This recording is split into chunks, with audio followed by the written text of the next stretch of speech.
یا رسول اللہ، غریبم بے نوایم خاک سارم یا رسول اللہ، توئی آقائے من مولائے من والی جان من، توئی دانی کے جستو کس ندارم یا رسول اللہ، دم آخر نمائی جلوے دیدار جامیرا، ذلت پہ تو ہمیں امیدوارم یا رسول اللہ، ذلت پہ تو ہمیں امیدوارم یا رسول اللہ۔ پسارے ہیں جو اپنے دامن کو انہیں لاچار کہتے ہیں، پسارے ہیں جو اپنے دامن کو انہیں لاچار کہتے ہیں، اور یا رسول اللہ تم جو چاہو سو عطا کر دو تمہیں مختار کہتے ہیں، تم جو چاہو سو عطا کر دو تمہیں مختار کہتے ہیں۔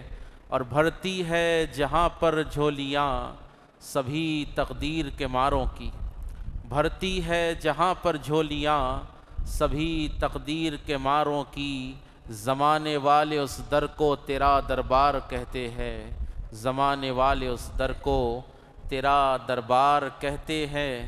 اور یا رسول اللہ سنا ہے ایک نگاہ کافی ہے آپ کی مریضوں کو، سنا ہے ایک نگاہ کافی ہے آپ کی مریضوں کو، میرے آقا ادھر دیکھو مجھے بیمار کہتے ہیں، میرے آقا ادھر دیکھو مجھے بیمار کہتے ہیں۔ ایک دفعہ عقیدت و محبت کے ساتھ نبی والے نبی کی بارگاہ میں درود پاک کا نذرانہ پیش کرے پڑے، اللہم صلی علی سیدنا محمد وعلی آل سیدنا محمد وبارک وسلم۔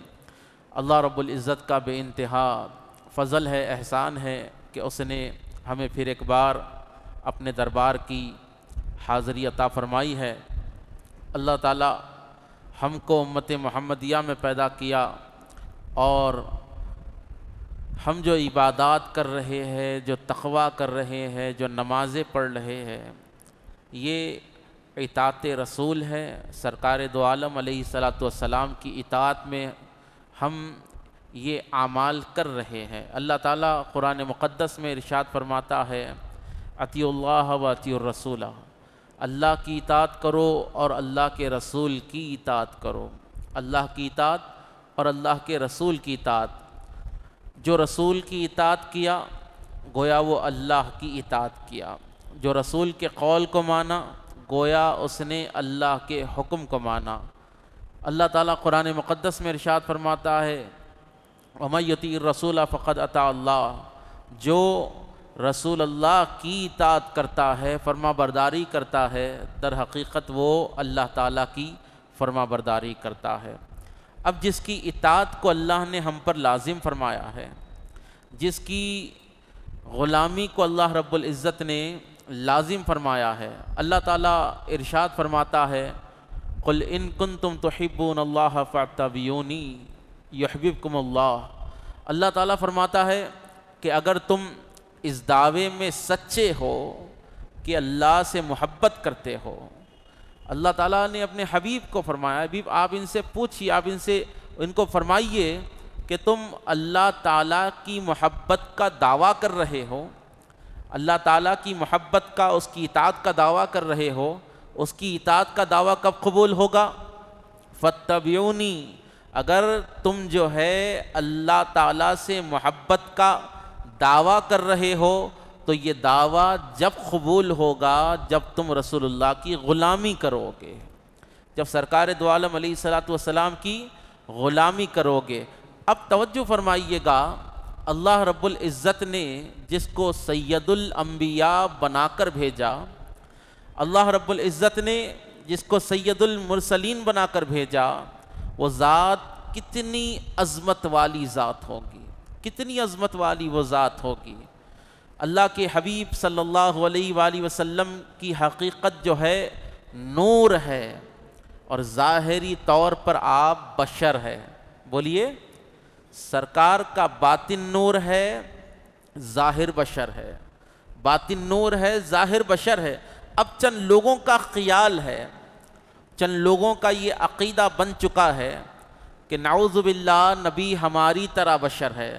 خدا کی عزت کی قسم ہے، میرے آقا پاک علیہ السلام کا باطن نور ہے، ظاہر بشر ہے، ظاہر بشر ہے۔ اللہ کے حبیب صلی اللہ علیہ وآلہ وسلم ارشاد فرماتے ہیں، سیدنا صدیق اکبر رضی اللہ تعالیٰ عنہ سے کہ اے ابو بکر، اللہ رب العزت نے میرے وجود پر، مجھ پر ہزاروں پردے ڈال رکھے ہیں۔ ایک روایت میں ہے کہ 70,000 پردے اللہ نے مجھ میں اور لوگوں کے بیچ میں ڈال رکھے ہیں۔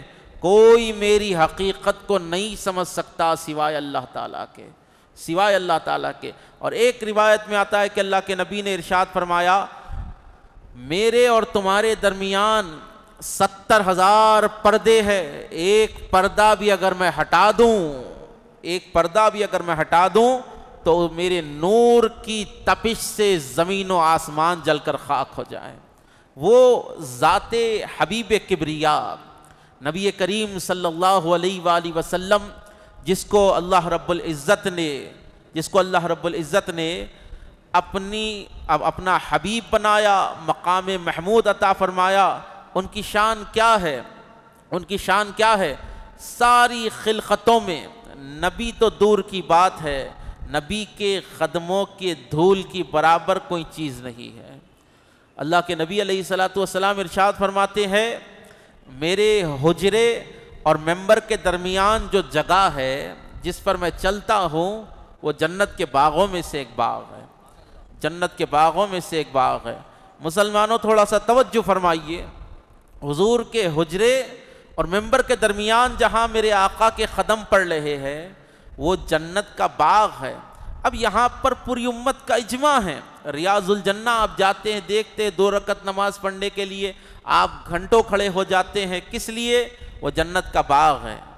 قرآن کی آیت نہیں بتا رہی وہ جنت کا باغ ہے، اللہ کے نبی نے کہا کہ میرے حجرے اور ممبر کے درمیان جو جگہ ہے جہاں پر میں چلتا ہوں وہ جنت کا باغ ہے۔ تو میرے آقا پاک علیہ الصلوۃ والسلام کے قدمان مبارک جس زمین پر پڑ جاتے ہیں، جس زمین پر کثرت سے سرکار کے قدم پڑتے ہیں، تو اللہ تعالیٰ اس زمین کے حصے کو جنت کا باغ بنا دیتا ہے۔ خدا کی عزت کی قسم ہے، میرے نبی کی ذات کیا ہے؟ میرے نبی علیہ الصلوۃ والسلام نور خدا ہے، میرے آقا پاک علیہ الصلوۃ والسلام نوری بشر ہے، ہماری تمہاری طرح بشر نہیں ہے۔ ہمارا سایہ نظر آتا ہے، حضور کا سایہ نظر نہیں آتا، سرکار دو عالم علیہ الصلوۃ والسلام کا سایہ نظر نہیں آتا تھا۔ اب ہو کیا گیا ہے؟ نماز پڑھو، روزہ رکھو، شریعت پر چلو بولے تو لوگ وہ میسنجر تھے، آئے اور چلے گئے، ہماری طرح تھے۔ ارے اللہ تعالیٰ قرآن مقدس میں ارشاد فرماتا ہے، لو انزلنا هذا القرآن على جبل لرأيته خاشعا متصدعا من خشیۃ اللہ۔ اللہ تعالیٰ فرماتا ہے اگر ہم اس قرآن کو کسی بڑے پہاڑ پر نازل کر دیتے تو ہمارے کلام کی خشیت کے وجہ سے، ہمارے کلام کی وجہ سے وہ پہاڑ جو ہے ریزہ ہو جاتا، رائی ہو جاتا، آٹے کی طرح ختم ہو جاتا۔ وہ تو پہاڑوں پر قرآن نازل ہو تو پہاڑ اس کو برداشت نہ کر سکے، پہاڑ خشیت سے ریزہ ہو جائے۔ سوچو میرے نبی کے دل مقدس پر، قلب مقدس پر قرآن کی آیتیں نازل ہو رہی ہے، حضور کے قلب اطہر کا عالم کیا ہوگا، سرکار دو عالم علیہ الصلوۃ والسلام کے قلب کا عالم کیا ہوگا۔ پہاڑ جس کو برداشت نہیں کر سکتے تھے، قرآن مقدس کی تجلیات کو پہاڑ برداشت نہیں کر سکتے تھے، قلب مصطفیٰ علیہ السلام پر قرآن نازل ہو رہا ہے۔ اب بتائیے ہماری تمہاری طرح کہاں پر ہے؟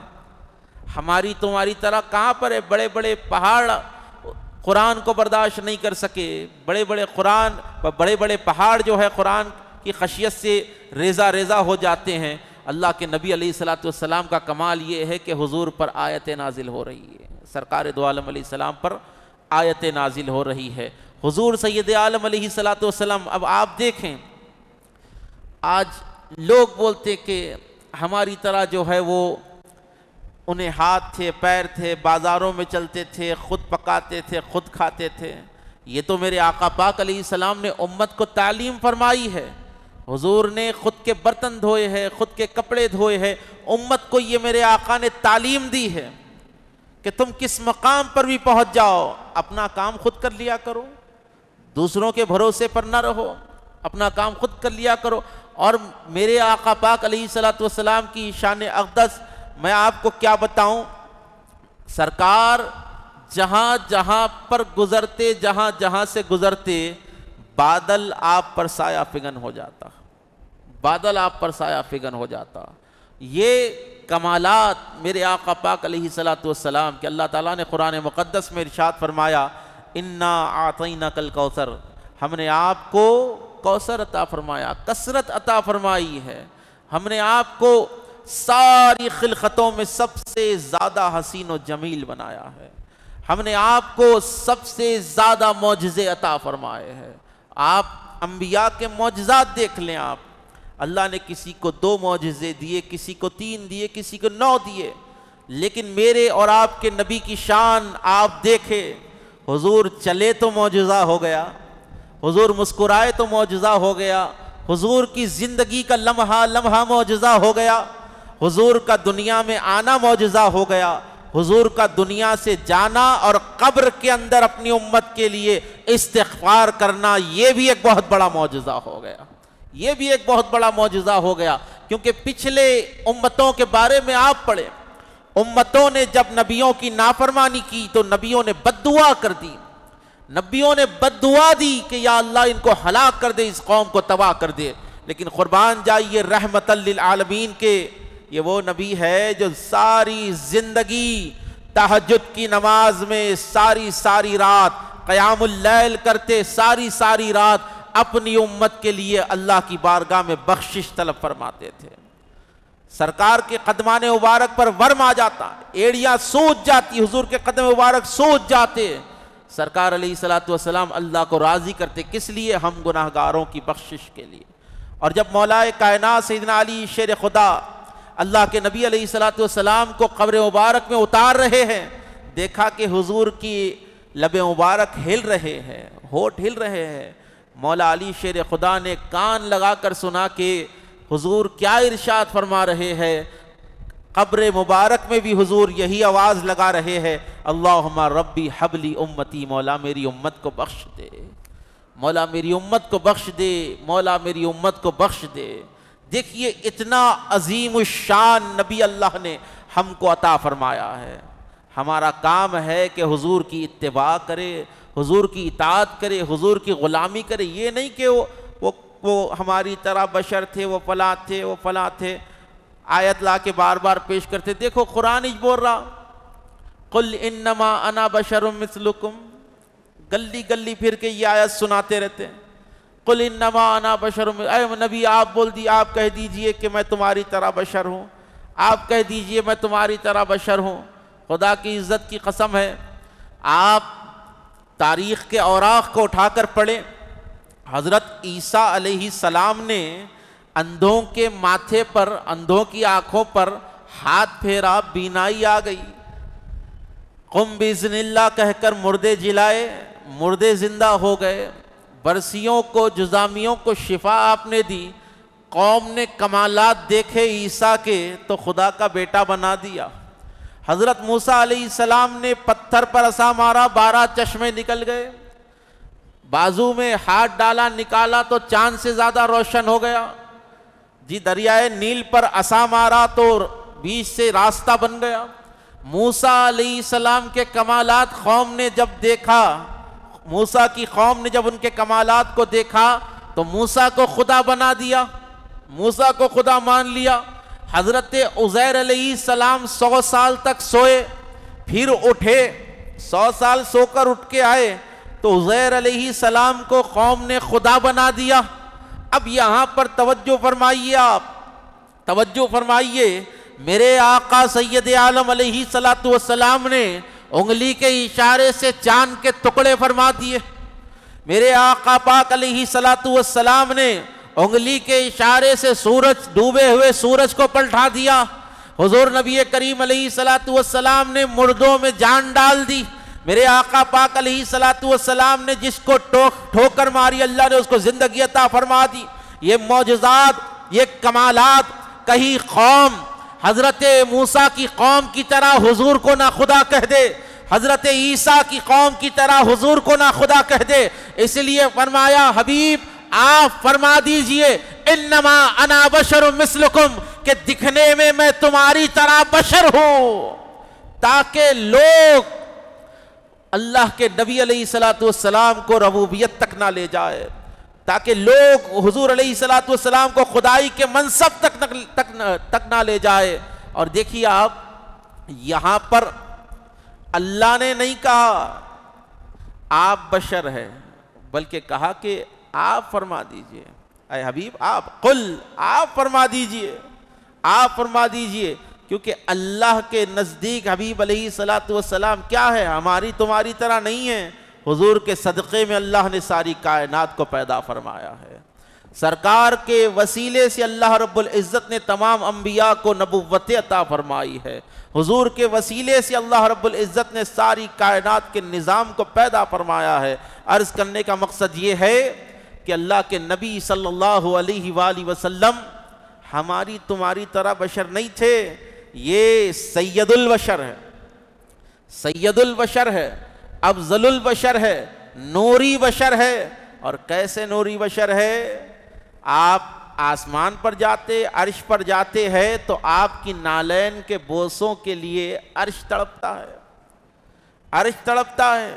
وہ مقام اللہ رب العزت نے حضور نبی کریم علیہ السلام کو عطا فرمایا۔ اللہ کے نبی علیہ السلام کی بارگاہ میں حضرت جابر بن عبداللہ انصاری رضی اللہ تعالیٰ عنہ آتے، حدیث طویل ہے، بس حاصل کلام کی طرف میں لے جاؤں گا۔ جو حضرات سن رہے ہیں درود شریف کا نذرانہ پیش کریں۔ اللہم صلی علی سیدنا محمد وعلی آل سیدنا محمد وبارک وسلم۔ کمالات حضور نبی کریم علیہ السلام دیکھیں آپ، حضرت جابر آئے، آ کر عرض کیا کہ یا رسول اللہ غزوہ خندق چل رہا ہے، خندق کھودی جا رہی ہے۔ حضرت جابر اللہ کے نبی علیہ السلام کے پاس آئے اور جو ہے کان میں بولے عرض کرے، بولے یا رسول اللہ آپ کی اور چند صحابہ کی، آپ کی اور چند صحابہ کی، ہزاروں صحابہ وہاں پر موجود ہیں، آپ کی اور چند صحابہ کی میرے گھر پر دعوت ہے۔ اللہ کے حبیب علیہ السلام، اللہ کے نبی علیہ السلام جو ہے اعلان فرمائے کہ جابر کے گھر پر تمام صحابہ کی دعوت ہے، تمام صحابہ کی دعوت ہے۔ حضرت جابر کو یقین تھا، حضرت جابر کو یقین تھا کہ میں کیا ہوں، میری روٹیاں کیا ہے۔ حضور نے جب دعوت دی ہے تو کھلانا بھی سرکار کا ہی کام ہے، حضور کا ہی کام ہے، جس کے صدقے میں ساری کائنات پل رہی ہے۔ اللہ کے نبی علیہ السلام کو دعوت دے دیے، اپنے گھر آئے، بکرا ذبح کریں، بکرا ذبح کریں اور اس کا شوربہ وغیرہ پکانے کا آپ کی زوجہ کو آپ حکم دے دیے۔ حضرت جابر کے دو بچے تھے، چھوٹے چھوٹے تھے، معصوم۔ بڑے نے کہا چھوٹے کو، بھائی چلیے اپن کھیل کھیلتے ہیں، جس طرح ابھی بابا جان نے کھیل کھیلا ہے، بکرے کو ذبح کیا ہے، آپ چھری لے لیجئے، میں بکرا بن جاتا ہوں۔ بڑے بھائی نے چھوٹے بھائی کو لٹایا، بسم اللہ اللہ اکبر، ذبح کر دیا۔ جب خون بہا، بچہ ڈر گیا، بھاگے، پیر پسلا، سر پر مار پڑی، گرے، ختم ہو گئے۔ دونوں بچے جو ہے انتقال کر گئے۔ اب اللہ کے نبی علیہ السلام آ رہے ہیں۔ اب صحابہ کا عشق تو دیکھو، دو بچوں کا انتقال ہو چکا ہے حادثاتی طور پر، لیکن بچوں کا غم چھپائے ہوئے ہے کیونکہ سرکار کو تکلیف نہ ہو جائے۔ وہ کیسے مسلمان تھے، آج کے کیسے مسلمان ہیں؟ بچوں کو کونے کے کمرے میں چھپا دیے، بچوں کی لاشوں کو چھپا دیے۔ اللہ کے نبی علیہ السلام صحابہ کے ساتھ آئے، دستر پر آپ بیٹھے ہوئے ہیں، روٹی رکھی ہوئی ہے، سالن بنا کر رکھا ہوا ہے۔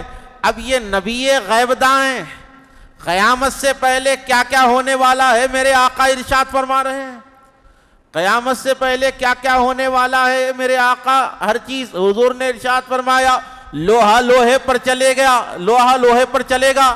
آج ٹرین چل رہی ہے، میرے نبی نے ارشاد فرمایا کہ لوہا آسمان میں اڑے گا، آج اڑ رہا ہے۔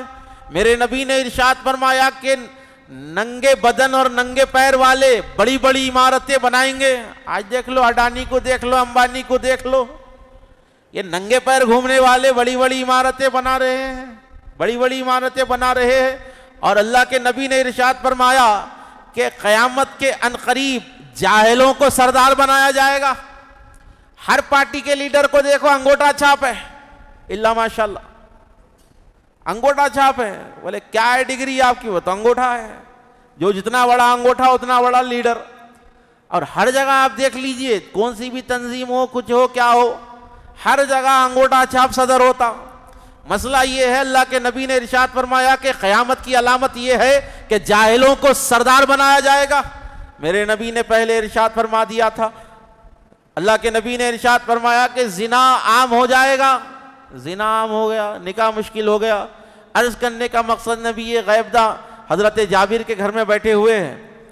حضرت جابر کے گھر میں بیٹھے, حضور کو سب معلوم ہے, اللہ کے نبی علیہ السلام بیٹھے ہیں, حضرت جابر ہے. بولے یا رسول اللہ تناول فرمائیے, کھائیے. حضور علیہ السلام نے ارشاد فرمایا جابر بچے کہاں پر ہے, بچے کہاں پر ہے؟ بولے یا رسول اللہ وہ سو رہے ہیں, وہ سو رہے ہیں. ایک باپ ہونے کی حیثیت سے توجہ فرمائیے. 2 بچے انتقال کر گئے, بچہ ٹھوکر کھا کے گرا بولے تو باپ کا دل لرز جاتا. 2 بچے انتقال کر گئے, لیکن آنسوؤں کو چھپا کر, غم کو چھپا کر سرکار کے عشق کا ثبوت دے رہے. کہا یا رسول اللہ سو رہے ہیں. کہا جابر اٹھا کر لاؤ. کہا یا رسول اللہ گہری نیند میں, آپ پہلے کھانا تناول فرمائیے. کیا تھا؟ بچے ختم ہو گئے, اس کی پرواہ نہیں تھی. پرواہ یہ تھی کہ میرا نبی میرے گھر سے بھوکے پیٹ نہ جائے, میرا نبی میرے گھر سے بغیر تناول کرے نہ جائے. یہ عشق تھا صحابہ کا, یہ صحابہ کرام کا عشق تھا جو اپنی اولادوں کو رسول پر قربان کر دیتے تھے. کہا یا رسول اللہ گہری نیند میں, گہری نیند میں.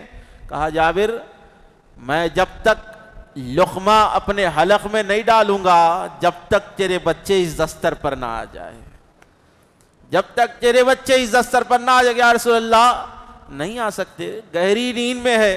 کہا کہ جابر جا کر انہیں کہو محمد الرسول اللہ نے تمہیں بلایا ہے, محمد الرسول اللہ نے تمہیں بلایا ہے. صحابی کا ایمان تھا, حضور کا نام لے لیں گے تو مردے زندہ ہو جائیں گے. دوڑے اور وہ مردہ لاشوں کے سامنے جا کر کہا کہ بچوں اٹھو, محمد الرسول اللہ نے تمہیں بلایا ہے. کہنا ہی تھا مردوں میں جان آئی, دوڑتے ہوئے حضور کے قدموں میں آ کر بیٹھ گئے. وہ نبی اللہ رب العزت نے ہم کو عطا فرمایا ہے کہ جو حکم فرما دے تو مردوں میں زندگی آ جائے. لیکن آج بڑے تعجب کی بات ہے, آج مقام کو, سرکار کے مقام کو جو ہے آج تولا جا رہا ہے, ناپا جا رہا ہے. بولے ہماری طرح بشر تھے, ہماری طرح بشر تھے. خدا کی عزت کی قسم ہے, میرے نبی کی ذات اقدس وہ ہے, میرے نبی کی ذات اقدس وہ ہے کہ سرکار کی طرح صاحب فضیلت ساری کائنات میں کوئی پیدا ہی نہیں ہوا. حضور جیسے ہے ویسا کوئی ہو ہی نہیں سکتا. حضرت جابر روایت فرما رہے ہیں کہ اللہ کے نبی علیہ السلام کو میں دیکھ رہا تھا. وہ 14ویں کی رات تھی, چاند پورا مکمل ہے. میں حضور کو دیکھ رہا ہوں, چاند کو دیکھ رہا ہوں, سرکار کے چہرے کو دیکھ رہا ہوں, چاند کو دیکھ رہا ہوں. حضور کے چہرے کو دیکھتا ہوں اور چاند کو دیکھتا ہوں. کبھی چاند کو دیکھتا ہوں, کبھی حضور کے چہرے کو دیکھتا ہوں. حضرت جابر فرماتے ہیں کہ چاند میں تو مجھے داغ نظر آیا لیکن نبی کے چہرے پر کوئی داغ نہیں تھا. چاند سے زیادہ حسین و جمیل اللہ رب العزت نے نبی کریم علیہ السلام کو پیدا فرمایا. چاند سے زیادہ حسین و جمیل. صحابہ کرام آئے, ایک غزوے پر ہے, کنواں کھودے, محنتوں سے کھارا پانی نکلا, کھارا پانی نکلا, محنتوں سے کھودے بعد پانی کھارا ہے. حضور کی بارگاہ میں آئے, عرض کرنے لگے کہ یا رسول اللہ کنویں کا پانی کھارا ہے, اب صحابہ کو دیکھو آپ، اللہ کے نبی علیہ السلام پر اتنا ایمان تھا کہ انہیں معلوم تھا کہ سرکار یہ کھارے پانی کو میٹھا کر سکتے ہیں،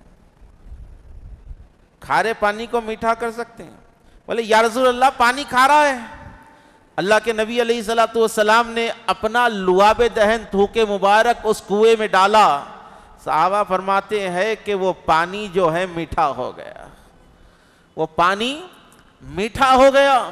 ایک صحابی رسول آئے، اپنی ٹانگ جو ہے ہاتھ میں لیے ہوئے، ٹانگ ٹوٹ گئی تھی، بولے یا رسول اللہ میری ٹانگ ٹوٹ چکی ہے۔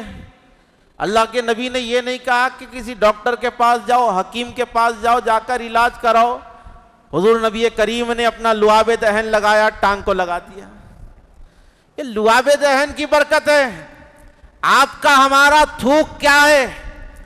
ریلوے اسٹیشن پہ جائیے لکھا ہوا رہتا، بس اسٹاپ پہ جائیے لکھا ہوا رہتا، یہاں پر مت تھوکیے، پلیز ڈونٹ اسپٹ ہیئر کازز انجریس ڈیسیزز، یہاں پر تھوکیے مت۔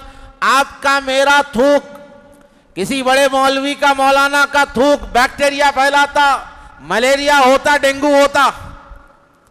کتنے ہی بڑے مولانا ہو، تھوک دیے ملیریا ہوتا، ڈینگو ہوتا۔ بالخصوص ان کی بات کہہ رہا ہوں جو حضور نبی کریم علیہ السلام کو اپنی طرح بشر کہتے ہیں جی۔ لیکن سرکار کے لعاب دہن میں یہ کمال تھا کہ سیدنا صدیق اکبر کو سانپ نے ڈسا، حضور لعاب دہن لگائے، زہر ختم ہو گیا۔ مولا علی کو آشوب چشمہ یا آنکھوں کا درد ہے، حضور نے لعاب دہن لگایا، آنکھیں ٹھیک ہو گئی۔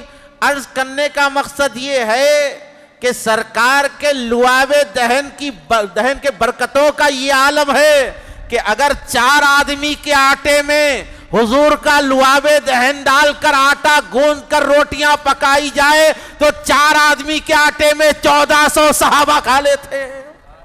یہ فضیلت میرے آقا پاک علیہ السلام کی ہے، اور خدا کی عزت کی قسم ہے حضور جس طرح ظاہری حیات میں اپنے غلاموں کا صلاۃ و سلام سنا کرتے تھے، اپنی قبر مبارکہ میں آج بھی ہمارا صلاۃ و سلام سن رہے ہیں۔ حضور جس طرح جواب دیتے تھے آج بھی آقا پاک علیہ الصلوۃ والسلام جواب دے رہے ہیں۔ اور یاد رکھو آج جو امت کے ساتھ ناانصافیاں ہو رہی ہے، آج جو فلسطین پر ظلم ہو رہا ہے، آج جو رفح کی سرزمین پر یہودیت ظلم کر رہی ہے، دنیا کے کسی بھی خطے پر ہو، مسلمانوں پر جو ظلم ہو رہا ہے، یاد رکھنا مسلمانوں کا نبی سب دیکھ رہا ہے، مسلمانوں کا نبی سب دیکھ رہا ہے، مسلمانوں کا رب سب دیکھ رہا ہے۔ ارے اسلام کیسا مٹے گا؟ خدا کی عزت کی قسم ہے اس دین کو مٹانا چاہا، طائف کے میدان میں میرے اور تمہارے نبی پر پتھر مارے گئے، حضرت جبرائیل علیہ السلام آئے، کہا کہ یا رسول اللہ حکم فرمائیے 2 پہاڑیوں کے بیچ میں اس بستی کو تباہ و تاراج کر دو۔ آگ کے فرشتے نے کہا کہ یا رسول اللہ حکم دیجئے جلا کر خاک کر دو۔ خدا کی عزت کی قسم ہے میرے نبی نے ارشاد فرمایا اے جبرائیل میں اوروں کی طرح نہیں جو قوم کو بددعا دے جو ہلاک کر دو۔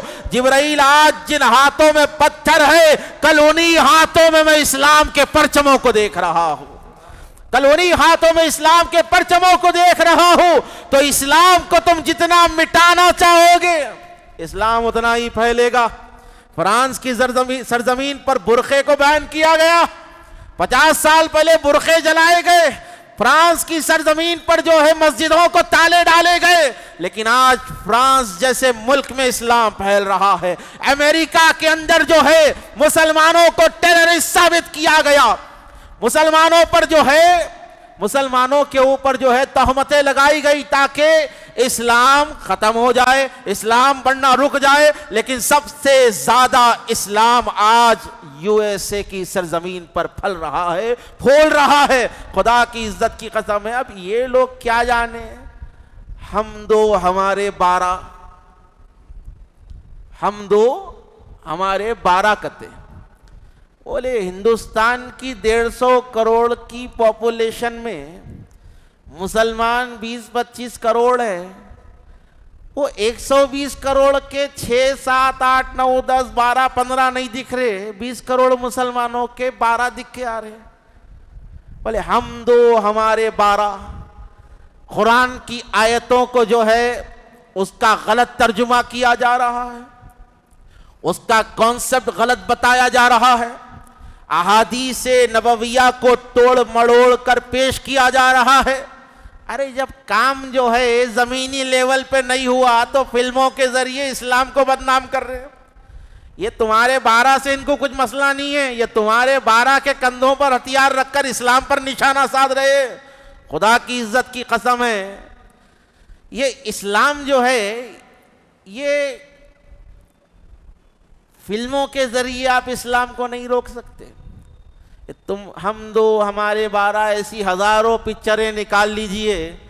مسلمانوں کے سجدوں سے یہ مسجدیں کل بھی قائم تھی، آج بھی قائم ہے، قیامت تک قائم رہے گی. اور وہ عورتوں کی سمپتھی لینا چاہ رہے. یہ 10 سال کے اندر 7 فلمیں ایسے بن گئے، کشمیر فائلز، کیرلا سٹوری. عورتوں کو یہ بتایا جا رہا کہ تم اسلام میں مجبور ہو، تمہارے ساتھ اتیاچار ہو رہا. ارے عقل کے اندھو، اگر عورتوں کی اتنی بڑی فکر ہے تو بولو دیوداسی پرتھا پہ بولو، بال ویواہ پہ بولو، وہاں کیوں منہ نہیں کھلتا؟ ملک میں بچیوں کے ساتھ جو ہے ریپس ہو رہے ہیں، قاتلوں کو پکڑو، وہاں کیوں نہیں بولتے؟ پورے ملک میں جو ہے عورتوں کے اوپر ظلم و ستم ہو رہا ہے. ایک بیٹھ کے بولتا بیٹی پڑھاؤ بیٹی پڑھاؤ بیٹی پڑھاؤ، بیٹی برقع پہن کے پڑھنے آئی تو پڑھنے نہیں دیتا. بتائیے آپ یہ کیسا ماحول چل رہا ہے؟ اسلام نے عورتوں کو بلند مقام عطا فرمایا ہے. ہر مذہب کے اندر عورت کی عزت لازم ہے، لیکن اسلام نے عورت کو عزت کا وہ مرتبہ عطا فرمایا ہے جو کسی اور مذہب نے نہیں دیا ہے. ہر مذہب نے عورت کی قدر بتائی ہے. اسلام نے کیا کہا؟ جنت کو تلاش کرنے والے، جنت تیری ماں کے قدموں کے نیچے مل سکتی ہے، ماں کے قدموں میں جنت مل سکتی ہے. اسلام نے کیا کہا؟ بیٹی کو پالو، بیٹی کو پڑھاؤ، اللہ جنت عطا فرمائے گا، اللہ جنت عطا. یہ پروپیگنڈا ہے، اسلام کو مٹانے کی ایک سازش ہے. یہ ہم دو ہمارے 12، یہ تمام چیزیں اسلام کو بدنام کرنے کے لیے آ رہی ہے. ایسی چیزوں کا مکمل بائیکاٹ کرے. اور میں عرض کرنا چاہتا ہوں، بس آخری لمحہ میری تقریر کا ہے، وہ پکچر کے اندر جو اس کے ٹریلر کے اندر ایک مولانا ٹھہر کے بیان کر رہا، اس کے پیچھے بینر سنی دعوت اسلامی کا لگا ہوا ہے، سنی دعوت اسلامی تحریک کا لگا ہوا ہے. میں بتانا آپ کو یہ چاہتا ہوں کہ یہ مت سوچئے سنی دعوت اسلامی کا نام لگا ہوا ہے، ان لوگاں روکنا، ان لوگاں کمپلیٹ کرنا. دیکھو آج ان کا نام لکھے، کل تمہارا نام لکھتے. آج ان کو ٹارگٹ کرے، کل تمہاں کو ٹارگٹ کرتے. ان کا مقصد سنی، وہابی، دیوبندی، اہل حدیث، شیعہ نہیں. ان کا مقصد لا الہ الا اللہ محمد رسول اللہ پڑھنے والوں کو ستانا ہے. تو یہ بدبختوں کو کیفر کردار تک پہنچاؤ، ان کی ایسی فلموں کا بائیکاٹ کرو. اور یاد رہے، جو بھی کرنا ہے قانون کے دائرے میں کرو، قانون کے دائرے میں کرو. یہ سازشیں رچ رہے ہیں، ان کی سازشیں اللہ ناکام کرے گا. ان کی سازشیں اللہ 10 سال سے ناکام کر رہا ہے تقریباً فلموں کے ذریعے، جو اسلام کو بدنام کرنے کی سازش کر رہے ہیں. یہ بھی سازش ان کی ناکام ہو جائے گی. اللہ کی بارگاہ میں دعا ہے کہ پروردگار عالم مجھے بولنے سے زیادہ اس پر عمل کرنے کی توفیق عطا فرمائے.